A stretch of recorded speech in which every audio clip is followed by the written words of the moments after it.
오늘 봄비가 내리고 있는데요.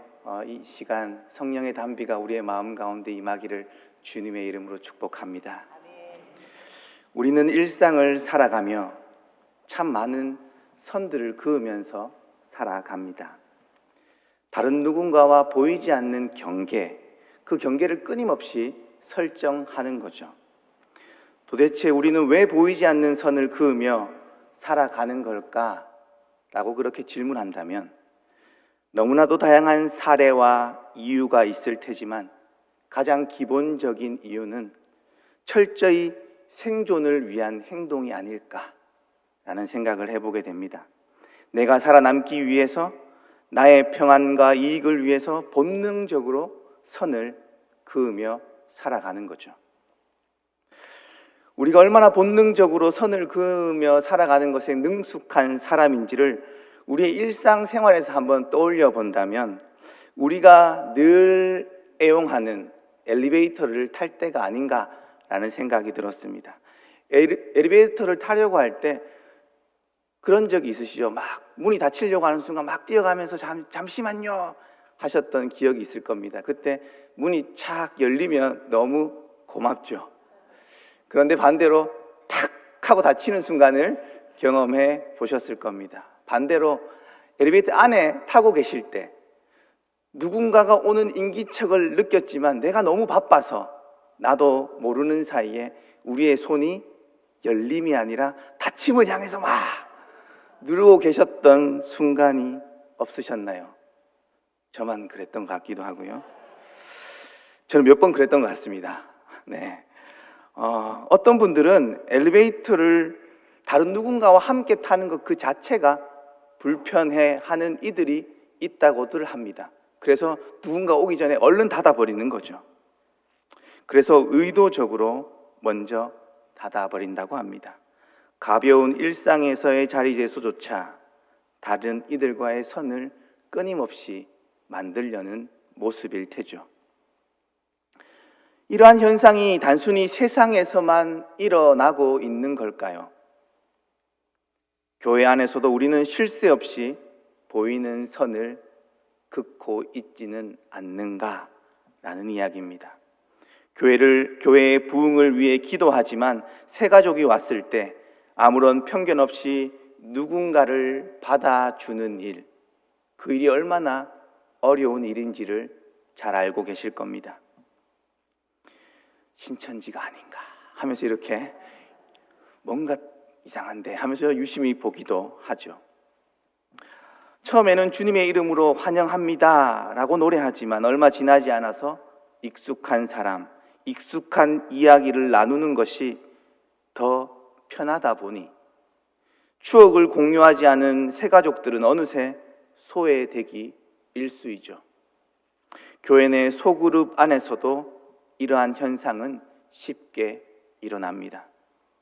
대부분의 교회들과 소그룹, 그들은 새로운 이들을 쫓아낸 적이 없습니다. 그러나 우리끼리 공유하는 그 과거의 추억, 우리들만의 그 언어들, 교회에 처음 나온 이들에게는 어쩌면 벽처럼 때로는 선을 긋는 것만 같이 느낄 수도 있을 테죠. 우리 안에서 진행되는 아름다운 친교가 다른 누군가의 시선에서는 견고한 울타리처럼 다른 이들을 배제하는 듯한 느낌을 받을 수 있다라는 이야기입니다. 결속력이 강한 공동체일수록 어쩌면 그 배타성은 더욱더 강해질 수도 있겠죠. 우리는 왜 이토록 나와 다른 이들을 배제하고 내 울타리 밖의 사람들을 끊임없이 밀어내는 그런 삶을 살아가는 걸까라는 질문을 해보게 됩니다. 왜 우리라는 이름으로 뭉칠 때 은연중에 다른 누군가를 밖으로 밀어내냐라는 거죠. 이 문제를 깊이 고민했던 많은 학자들이 있었습니다. 앞서 이야기했듯 생존을 위한 본능이기도 하지만 한 걸음 더 들어가 보면 인간의 죄성과 연결된다는 것을 신학자들은 발견했던 거죠. 인간이 저지르는 끔찍한 죄악의 그 뿌리가 바로 타자를 향한 배제였다라고 그렇게 보는 겁니다. 더 무서운 것은 이러한 배제의 폭력이 더욱 선명하게 드러나는 곳이 어디냐 하면 바로 종교의 영역이라는 거죠. 우리는 바로 바리새인의 모습이 떠오를 겁니다. 그들은 하나님의 거룩을 지킨다는 명목 아래서 세리와 창녀, 병든 이들을 철저히 부정한 자라고 낙인 찍고 공동체 밖으로 밀어내었습니다. 자신들을 순수하고 의로운 존재로 규정하기 위해서 다른 누군가를 악한 존재로, 부정한 존재로 만들었다라는 거죠. 어떻게 본다면 집단적인 이기주의와도 같은 모습이 아닐까라고 생각되기도 합니다. 오늘날 우리 교회 안에서도 이러한 모습이 나타날 수 있을 겁니다. 하나님의 뜻이라고 포장된 교묘한 배타성이 끊임없이 일어난다라는 이야기이죠. 다른 한편으로 교회와 전통과 규정과 원칙이라는 이름 아래 그런 모습이 드러나기도 할 겁니다. 구체적인 예를 들지는 않겠지만 너무나도 다양하고 광범위하게 이기적이고 배타적인 모습들이 우리의 삶 속에 드러날 때가 많다라는 이야기입니다. 때로는 원칙과 규정을 통해서 누군가를 배제하는 것처럼 느끼는 것도 분명 사실이라는 거죠. 그렇다고 해서 제가 원칙과 규정을 다 없애자라고 말하는 것을 그렇게 말한다고 오해해서는 안 됩니다. 왜냐하면 원칙과 규정이라는 것, 그런 것들의 목적은 교회를 바로 세우기 위함이기 때문이죠. 교회를 바로 세우기 위해서 그런 원칙과 규정들을 만들었습니다. 그런데 지금 제가 말하고자 하는 논점은 규정과 원칙이 본질적인 목적과는 다르게 작용되는 경우들이 우리의 일상에 너무 많이 일어나고 있다라는 이야기를 드리는 거죠. 그뿐 아니라 성도들과의 관계 안에서도 신앙의 연수에 따라 자신도 모르는 사이에 신앙적 우월성을 드러내려고 하는 순간들도 만나게 됩니다. 만약 구역원 중에 어떤 성도님 최근에 여러 가지 어려운 상황들을 막 마주했던 거죠. 참 힘든 상황들이 막 겹쳤습니다. 그런데 조금 더 신앙생활을 오래 했다고 해서 요즘 예배를 자주 빠지던데 기도를 안 하는 것 같아. 마귀의 시험이야. 이겨내야 돼. 만약에 이렇게 말했다고 생각해 보시죠. 그런데 정말 그럴까요? 고난의 상황을 모두 종교적인 것으로 연결해서 생각해야 하는 것일까라는 이야기이기도 합니다. 100번 양보해서 설령 그렇다 해도 그렇게 말하는 것이 정말 사랑일까요? 이런 말들은 욥의 친구들처럼 타자의 그 깊은 고난과 아픔을 값싼 윤리적인 정답으로 바꾸어 버리는 일일 겁니다. 그 말이 맞다고 하더라도 하나님께서 원하시는 것은 아파하는 자와 함께 우는 것이 아닐까요? 그럼에도 교회 안에서조차 십자가의 포용은 사라지고 자신의 영적 우월감을 드러내기 위해 율법적이고 종교적인 당위성만을, 정답만을 주장하는 모습들이 우리 안에도 분명히 존재합니다. 나는 아니다라고 생각할 수도 있지만 종교적인 언어 생활에 익숙해지다 보면 나도 모르는 사이에 은연중에 그런 말과 행동들을 하고 있을지도 모르죠. 이사야 선지자가 본 이스라엘 백성들의 비극이 바로 여기에 있었습니다. 이스라엘 백성들은 수많은 제물을 끌고 와서 성전에 모여서 화려한 예배를 드렸습니다. 그러나 그들의 손에는 이웃을 향한 정죄로 언제나 가득했었죠.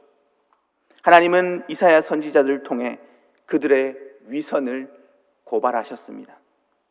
이사야 1장 12절과 13절의 말씀을 보시면 너희가 내 앞에 보이러 오니 이것을 누가 너희에게 요구하였느냐? 내 마당만 밟을 뿐이니라.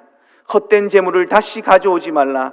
분향은 내가 가증히 여기는 바요, 월삭과 안식일과 대회로 모이는 것도 그러하니 성회와 아울러 악을 행하는 것을 내가 견디지 못하겠노라. 그렇게 선포하셨습니다. 화려한 예배는 있었지만 삶의 현장은 종교적인 교만과 타인을 향한 배제로 가득했었던 이스라엘의 모습이었다라는 이야기이죠. 우리에게도 적용되는 말씀이 아닐까 싶습니다. 하나님의 사랑으로 세상을 거슬러 살아내며 하나 되어야 하는 이 생명의 공동체, 교회가 그저 나와 신앙적인 취향이 맞고 생활 수준과 지적 수준이 비슷한 사람들끼리 모여 성전 마당만 밟고 돌아가는 종교적 사교 모임으로 전락해서는 안 될 겁니다. 어쩌면 우리가 하나님의 거룩을 지킨다고 착각하지만 실상은 우리의 기득권을 지키기 위해 다른 누군가를 배제하고 그 안에서 자신만의 편안한 울타리를 만들고 있는 것은 아닐까라는 생각도 해보게 되죠. 하나님의 이름을 빌려 우리만의 성을 쌓아 올리는 것은 아닌지 성찰해 보아야 할 겁니다.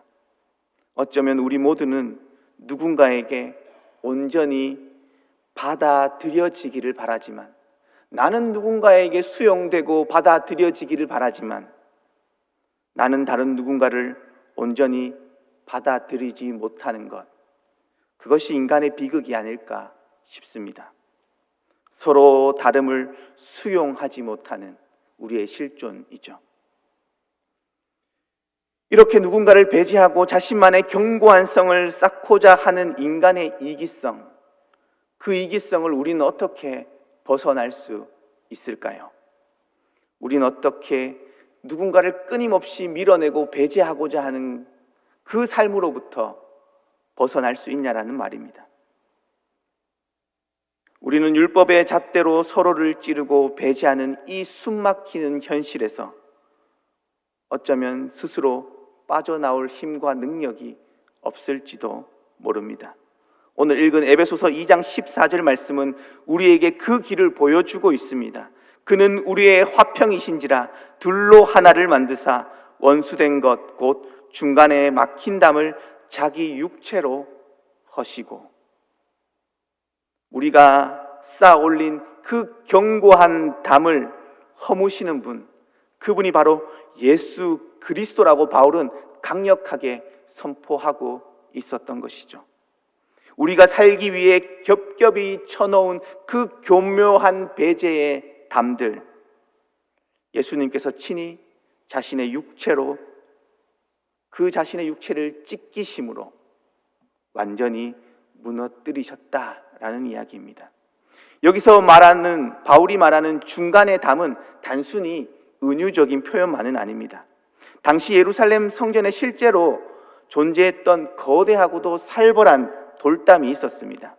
이 돌담은 이방인의 뜰과 유대인의 뜰을 엄격하게 구분하는 돌담이었는데요.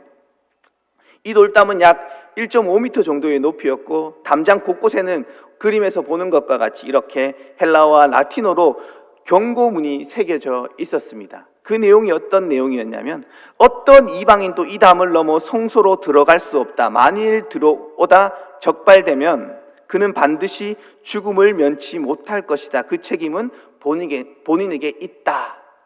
라는 문구가 써 있었던 것이죠. 살벌하죠.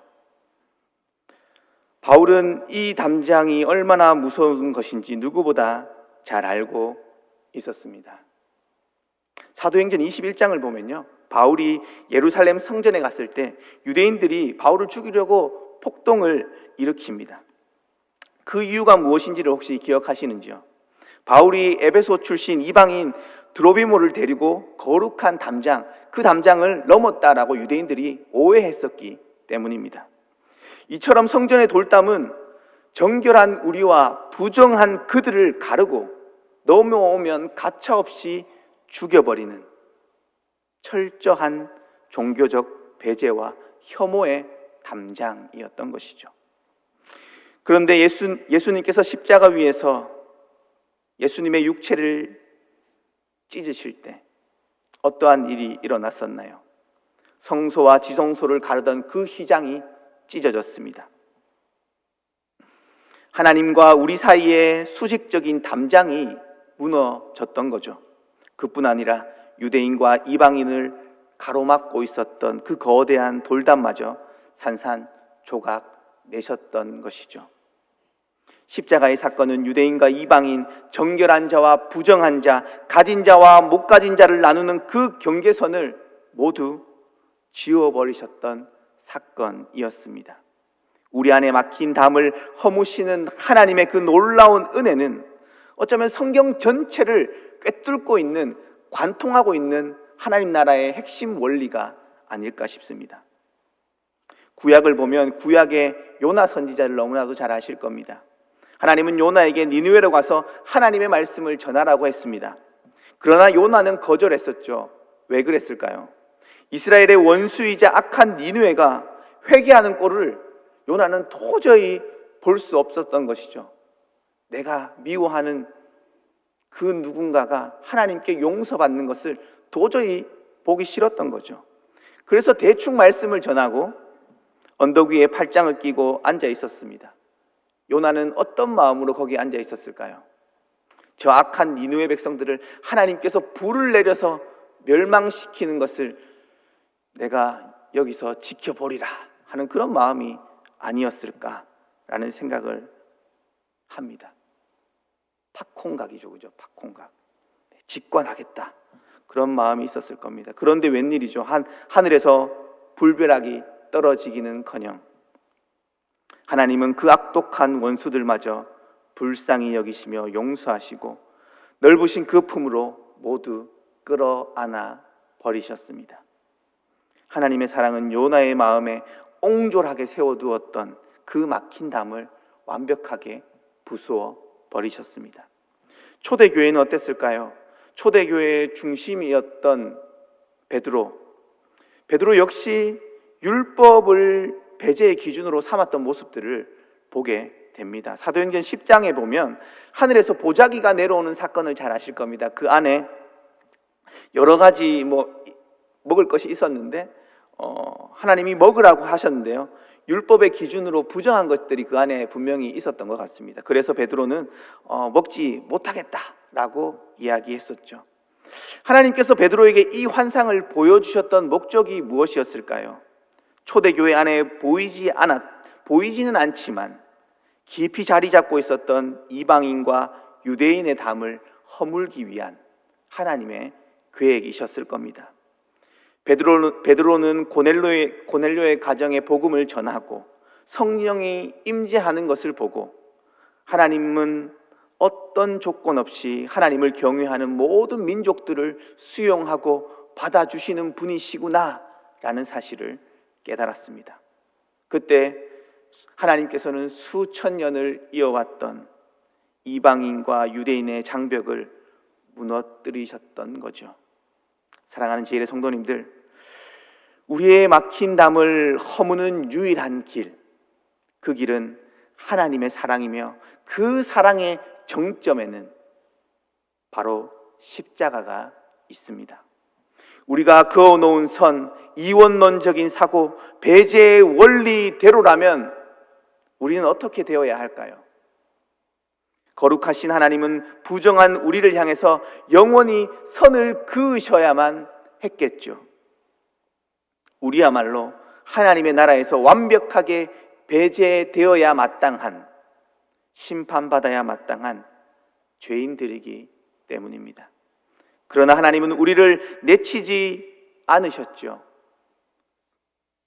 내치시는 것이 아니라 스스로 그 거룩한 선을 지워 버리셨습니다. 죄로 얼룩진 우리의 비참한 현실 속으로 우리의 육신을 입고 찾아오셨습니다. 그리고 우리 안에 막힌 담을 허물어 버리셨습니다. 그렇다면 조금 더 구체적으로 예수님의 십자가는 도대체 어떤 방식으로 우리 안에 있는 그 견고한 담장을 무너뜨리셨던 걸까요? 예수님의 십자가는 어떠한 방식으로 우리 안에 있는 수많은 벽들을 무너뜨리냐라는 겁니다. 우리가 십자가를 바라볼 때 흔히 표면적으로 나를 불쌍히 여기시는 그 예수님의 그 사랑의 감상적인 눈물로 이렇게 받아들이고, 어떨 때는 단순히 내 죄를 덮어주신 용서의 증거처럼 그 십자가를 생각할 때가 있습니다. 그러나 십자가는 그렇게 소극적인 의미만 가지고 있지 않고 보다 적극적인 의미를 가집니다. 먼저 십자가에서 나타난 하나님의 사랑은 멀찍이 서서 참 안 됐다라면 그저 불쌍히 여기는 단순한 감정이 아니다라는 겁니다. 십자가 사랑은 죄로 인해 나누어지고 끊어지고 갈라져 있는 것들을 기어이 하나로 묶어내시기를 원하시는 그 하나님의 희생적인 실천이 담겨 있다는 것이죠. 우리는 늘 내가 살기 위해 끊임없이 나눔을 밀어내며 담을 쌓아 올리지만, 주님은 전혀 다른 방식으로 십자가 위에서 자신의 몸을 내어 던지면서까지 하나 되게 하셨다라는 거죠. 십자가에 오르신 예수님은 양옆으로 넓게 펴신 두 팔로 이쪽과 이쪽과 저쪽으로 나누어져 있었던 모두를 끌어 안으셨습니다. 예수님은 배제의 담장을 뚫고 들어와 기어이 그 찢어진 모든 관계들을 꿰매어 내고야만은 그 사랑을 몸소 보여주셨다라는 이야기입니다. 그 갈라진 현장으로 들어와서 하나 되게 하셨던 것이죠. 자신의 희생으로 말이죠. 자신을 내어놓는 희생을 통한 사랑 말입니다. 다른 한편으로 우리 안에 이 완고한 배제의 담장, 그 담장은 무엇으로 이루어져 있을까요? 왜 우리는 그러한 담장을 만드냐는 겁니다. 그 담장이 만들어지는 이유는 바로 서로에 대한 적대감 때문일 겁니다. 다르게 말하면요, 다른 이들에 대한 두려움이자 혐오일 수 있습니다. 그렇게 세상의 방식은 힘과 폭력으로 그 막힌 담을 밀어버리려고 하죠. 지금 전쟁이 일어나고 있는 이유도 그런 것이 아닐까 싶습니다. 내 말을 안 들으니까 혼내주는 거죠. 힘으로 그 막힌 담을 뚫어내려고 하는 겁니다. 그런데 만약 힘으로 그 담을 무너뜨릴 경우 어떻게 될까요? 또 다른 원한의 담장이 생길 뿐입니다. 하나가 무너진 것 같지만 더 많은 원한의 담장들이 세워진다는 것이죠. 그러나 예수님은 세상의 모든 혐오와 폭력, 그리고 배제와 조롱을 피하지 않으시고 십자가 위에서 자신의 온몸으로 그것을 받아내셨습니다. 십자가 위에서 인간들이 쏟아내는 비난과 조롱, 채찍을 맞고 창에 찔리시면서까지 아무 말 없이 그 십자가의 길을 걸으셨습니다. 그렇게 서로를 향한 그 지독한 적대감을 십자가 위에서 녹여버리셨던 거죠. 결국 십자가의 사랑은 철저한 희생의 방식으로 혐오와 미움을 무너뜨리는 생명의 힘으로 나타났다라는 겁니다. 16절 말씀 보면 원수된 것을 십자가로 소멸하셨다라는 것, 바로 이런 의미가 담긴 것이겠죠. 마지막으로 한 걸음 더 들어가서 배제가 일어나는 현장, 그 현장을 자세히 들여다보면 배제의 현장이 마치 정의를 실현하는 현장처럼 느껴지기도 합니다. 누군가를 배제하면서 이거는 정의를 실현하는 것이라고 말하는 거죠. 세상의 적이는 눈에는 눈, 이에는 이, 철저하게 갚아주는 것입니다. 이러한 방식은 결국 누군가를 밖으로 내쫓거나 죽이는 배제의 방식으로 끝이 나는 거죠. 그렇게 정의가 실현이 됩니다. 그러나 십자가에 나타난 하나님의 정의는 분명 달랐습니다. 죄인들을 향해 심판의 칼을 꺼내시는 것이 아니라 아들을 십자가에 내어주시며 죄인들을 회개하도록 이끄셨죠. 그리고 다시 회복시켜 온전히 살려내는 방식을 하나님께서는 택하셨다라는 겁니다. 몰트만이라는 신학자는 하나님의 정의를 가리켜 생명을 낳는 창조적인 정의다 라고 그렇게 표현했습니다. 칼로 힘으로 재단하는 정의가 아니라 사랑을 품은 정의였다라는 이야기죠. 당시 유대인과 이방인들은 높고 살벌한 담장을 사이에 두고 서로를 정죄하며 싸울 때 예수님은 어떻게 하셨을까요? 이방인들을 억지로 유대인의 율법을 지키라고 하셨을까요? 반대로 유대인들에게 이방인들을 이해하라고 강요하셨을까요? 그러지 않았습니다. 오늘 15절 말씀 보시면 법조문에 된 계명의 율법을 폐하셨으니 이는 둘로 자기 안에서 한 사람을 지어 화평하게 하시고 한 사람을 지어 화평하게 하셨다라고 말합니다. 이 본문이 좀 이해하기가 어려운데 현대인의 성경으로 읽으면 잘 이해가 됩니다. 현대인의 성경 15절 하반절을 보시면 유대인과 이방인을 자기 안에서 하나의 새로운 백성으로 만들어 화목하게 하고 라고 표현합니다. 유대인들은 이방인을 향해 율법을 안 지키는 것들이라고 멸시했습니다. 반대로 이방인들은 저 꽉 막힌 유대인들이라고 서로를 비난하고 차별할 때 하나님은 십자가를 통해서 공동체의 기준을, 삶을 바라보는 기준을 완전히 새롭게 해서 하나님 안에서의 공동체를 새롭게 만드셨다라는 이야기입니다. 그들의 기준으로 서로를 배제하고 재단하는 것이 아니라 하나님의 사랑으로 서로를 바라보게 하며 하나님의 나라의 새로운 공동체를 만드셨다라는 이야기죠. 누구도 배제되지 않는 창조적인 정의의 형태로 십자가를 통해 새로운 공동체를 만들어내셨다라는 이야기이죠. 인간의 어떠한 노력과도 무관하게 예수님께서는 자신의 몸을 내어놓으면서까지 하나 되게 하시는 그 사랑과 서로를 향한 적대감을 온몸으로 받아내신 그 희생과 죄인마저 새 사람으로 빚어내신 창조적인 그 정의가 그 십자가 위에서 완벽하게 하나 되어 드러났다라는 이야기입니다.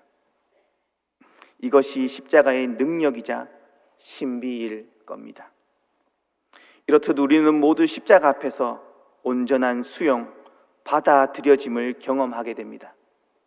세상을 향해 두 팔을 벌려 그 누구도 배제하지 않으시고 품어주시는 그 사랑 앞에서 우리 안에 막힌 담이 무너져 내리는 그 경험을 하게 되는 거죠. 그때 진리 안에서 참 자유를 누리게 하시는 그 하나님의 구원을 이 땅에서 현재적으로 그 하나님의 나라를 누리게 되는 것일 겁니다. 그것을 우리는 구원이라고 부르죠. 오직 이러한 십자가의 은혜 안에서만 우리 내면 깊숙이 자리 잡고 있는 배제의 벽이 허물어지는 줄 믿습니다. 그때 우리 안에 서로를 받아들이는 포용의 길이 열리게 될 겁니다. 십자가의 사랑과 그 포용을 경험한 자만이, 하나님의 사랑을 아는 자만이 기꺼이 자기의 언어와 우리만의 친교를 내려놓고 낯선 이들을 향해 곁을 내어주는 환대의 삶을 살아가게 될 줄 믿습니다. 사랑으로 새롭게 된 교회만이, 사랑으로 새롭게 빚어진 교회만이 세상을 아름답게 할 수 있을 겁니다. 사랑하는 지혜의 성도님들, 예수님께서는 십자가에 오르시면서까지 우리 안에 쌓아놓은 배제의 담을 모두 허무셨습니다. 그런데 혹시 우리는 어떻습니까? 주님께서 목숨을 걸고 무너뜨렸던 그 담장, 우리의 일상 속에서 믿음의 공동체 안에서 다시 슬그머니 쌓아 올리고 있지는 않으신지요? 나의 이익과 평안을 위해 또다시 다른 누군가를 향한 마음의 벽을 세우고 있지는 않는지 우리 내면을 깊이 들여다보는 사순절 되시기를 바랍니다. 바라기는 이번 사순절 배제를 넘어선 그 십자가의 포용으로 하나님의 나라를 이 땅 가운데 이루어가는 우리 모두 되시기를, 대구 제일교회 되기를 주님의 이름으로 축복합니다. 기도하겠습니다. 사랑의 하나님, 우리 안에 막힌 담을 주님의 사랑으로 허물어 주심에 감사를 드립니다. 주님의 그 십자가 사랑 우리의 마음에 깊이 새기기를 원합니다. 우리를 위해 주님의 목숨을 찢기셨듯 우리의 희생과 헌신을 통해 우리 안에 막힌 담들이 무너져 내리게 하시고 우리의 공동체가 하나 되게 하시어 배제를 넘어선 포용의 삶을 우리 모두 살아가는 대구 제일의 공동체 되도록 주님 인도하여 주옵소서. 예수님의 이름으로 기도합니다.